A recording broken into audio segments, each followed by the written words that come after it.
Hi everyone, welcome back. Today I'm going to show you how to make dumpling wrappers from scratch. And this recipe is from Food 52, Betty Lou's recipe. I was actually talking with a friend of mine the other day. His name is Gens. And he actually asked me if I can send him a video of how I would make this from scratch. So what I have already is I've measured out 2 cups of all-purpose flour, and I've put in there a couple pinches of salt. Now it would be a good idea for you to whisk that around either with a whisk, or I actually like to use a fork. And one of the reasons why I like to use the fork is because once you incorporate the hot water in there, you want to be able to quickly pull the flour off so that you can continue to work with your hands. So what I have here already is I've boiled some hot water, and what you want to do after you boil the hot water is you remove it from heat, and then you will want to count to 5. So 1, 2, 3, 4, 5. And then I usually pour out 1 cup. And the recipe calls for 3/4 of a cup, but I find that sometimes when I'm working with a dough, it really just depends on what type of flour you're using. Sometimes you need a little bit more water to make it smooth and elastic, and sometimes you may need a little bit less.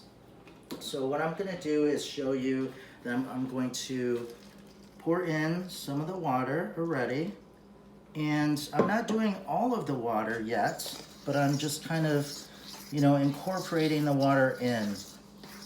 And as you see, it's clumping a little bit, but that's okay because eventually you're going to be able to use your hands to just make it less clumpy.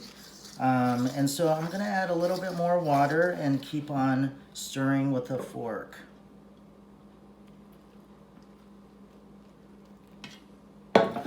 Part of cooking is looking at the recipe, but also learning on, from other books or other people, just how they make certain things. Because part of this is just wanting to perfect your recipe. And so what I have here is that I'm continuing on to stir, and I'm going to continue to add the rest of the water in. And I've actually learned this technique from this Japanese soba master. I watched it on Netflix the other day, and it was so awesome. It was basically, he was just saying that, it's important to add water little at a time so that you're really getting these nice little pieces and it's not clumping together. So then when you're able to work with the dough itself, then it will, you'll just come up with a better dough in general. So as you see, these pieces are slowly coming together. It's now cooled down enough for comfort for me to work with the dough. And I'm just going to continue to, do this so that all the pieces are broken apart and it's not quite as lumpy. Then eventually, what you want to start doing is you're going to form a ball with this.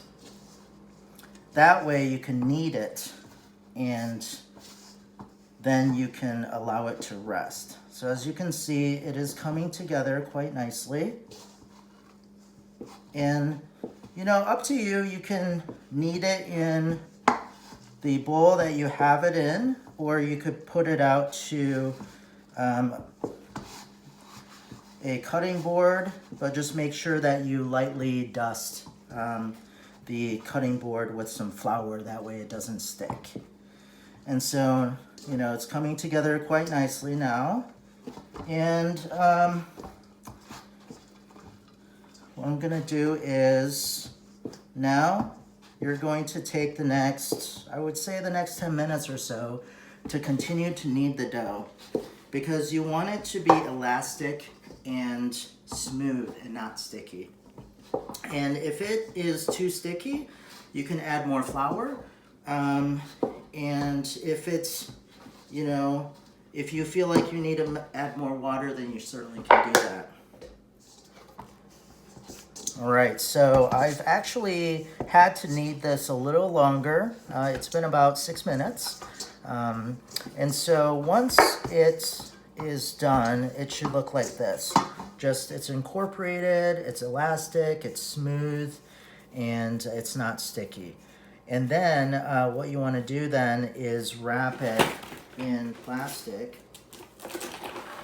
and set it aside for 30 minutes. You'll come back to this later in just a nice warm place.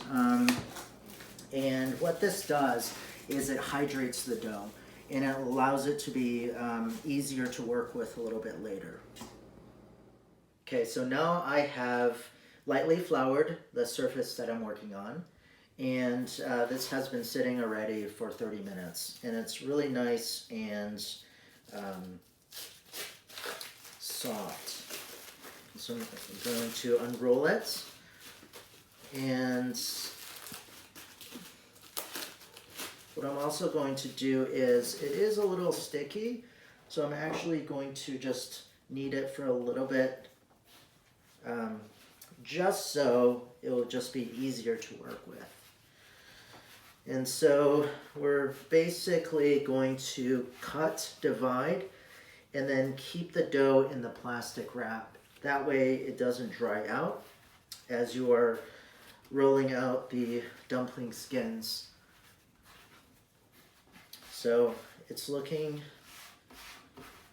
pretty good now. And so what I usually do is I just take my knife, cut it in half, and then I make sure to keep the dough in the plastic, and then I would cut it again there, and then keep both of those things just wrapped, just so it doesn't dry out. Add a little bit more flour, and then I would just kind of roll it out a little bit with my hands, just so then you can, then I would cut it to about 1.5 inches.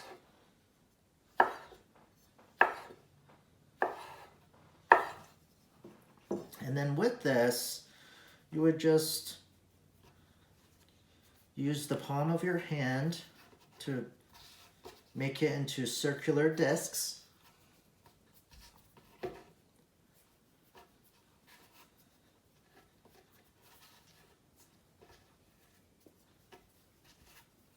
And then make sure you flour your rolling pin. That way the dough does not stick on it.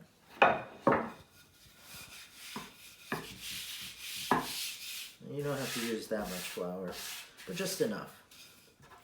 And then so what I end up doing is I press down on the dough and I'm constantly just rotating it.